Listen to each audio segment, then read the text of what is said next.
Okay, click EC2.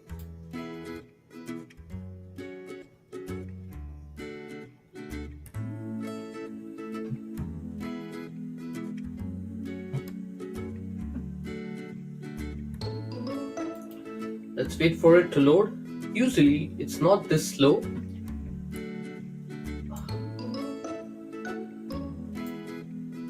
Okay, so you see here this tab which says create instance and launch instance. You see that 0 instances are running right now. This means that I have no servers which are running right now. What I have to create now is a total of 3 servers, one named A, one named B, and the other which is called LB, which is the load balancer. Naming doesn't matter, but it would help you to understand what we are trying to achieve very clearly. Okay, let's launch instances. Once we click on launch instance, it asks us what type of instances we need. Instances are nothing but servers. So what type of instance you need? What servers do you need? Do you need a Windows server? Do you need a Red Hat Linux server? Do you need an Ubuntu server? What type? So for this experiment, let us go with an Ubuntu server. Not an Ubuntu server. Let us install Ubuntu 14.04 on it. Let me find that image. Yes, it's right here. No, this is the server version. Let's check if I have any other alternative. That was Ubuntu server 16. No, that's fine. That's the deep learning one. Don't need the deep learning one. Okay, let's stick with Ubuntu 14 server. Where is it? Yep, I selected that. Now you see, since I'm on the free tier, it already says that T2 micro, this is free tier eligible. Why go for something else when it already tells me that this is free tier eligible?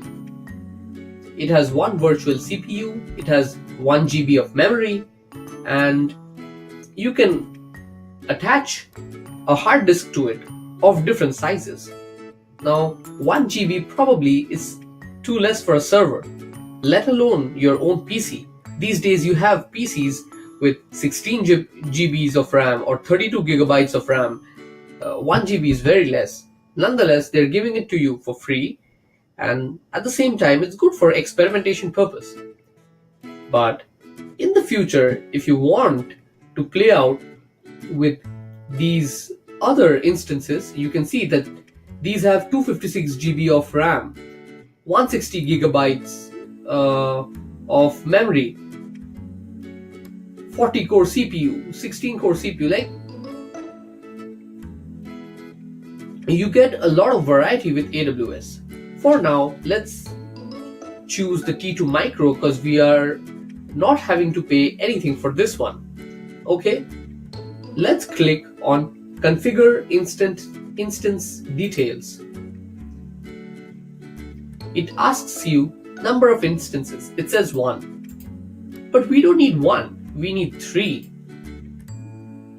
So let's change this to 3. If you put 1, then we have to come back again and again and repeat the same process for creating 3 different servers. But if we select 3 right now, this one-time process will create 3 servers. Okay, I hope you've got this clear. Number of instances is 3. Don't change anything here. Shutdown behavior is, let's put it to terminate.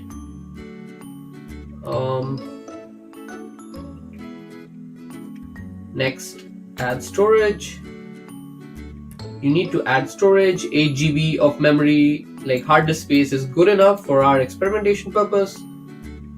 Again, this will be deleted on termination. That is, anytime you shut down your computer, I mean your cloud instance, everything that you've installed on it will get erased. That is why this checkbox is ticked. Also, if you shut down your computer, that is your cloud instance, you won't get anything back. So you have to restart a new instance, and that will be a fresh new instance, and you have to install all the other components and softwares which you had previously on that. So choose your options wisely. For now, let's keep this on. Delete on termination. And it is always wise that after finishing your experimentations, you should always terminate your instances. Be sure to do this, because I won't take any blames of charge put on you by AWS later on. If you don't, then sometimes your instances are running and you discover that after 30 days and you end up paying for the number of hours that you used. Go to add next tag, go to add tags.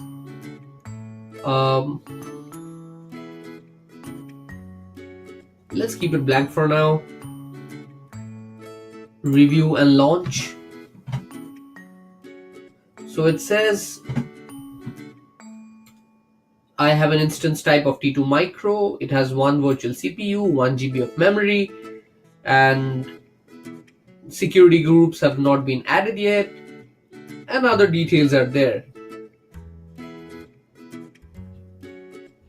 Let's go for some instance details.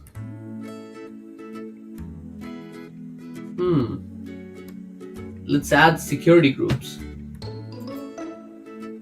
This is what you would require. Don't forget to add security groups, because you would require them for your inbound connections. That is, if you've forgotten.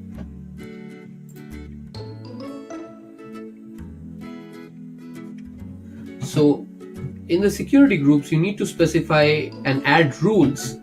Like, you see SSH port number 23. You can have port number 20. So they have port number 22. Sorry for the mistake. So if you want to have HTTP ports open on this server, and suppose this is the load balancer A and B, you want port 80 to be open here to accept requests. You want port 80 to be open here to accept requests, and port 80 to be open here. Same with port 443, same with port 22. So let's cut this out. It's 22, my mistake. I always confuse SSH and FTP ports. Anyways, so let's add these. Let's go here. So TCP port range 22 already added. Let's change this from custom to anywhere. That means from anywhere you can SSH into this machine. So one rule has already been added. Okay. Next, change this and select HTTP. You know what to do. Change it to anywhere again, so it can accept HTTP traffic coming from anywhere. Third rule, as I said, HTTPS. Select HTTPS and again select anywhere. Okay, once you've done it, let's review and launch. So now you see the security column here, the security groups. We added 3: SSH, HTTP, and HTTPS. But you see that 6 rules have been added. For the reason that the first ones for each category, SSH, this is for TCP/IP version 4. The same rule for TCP/IP version 6, IPv6. So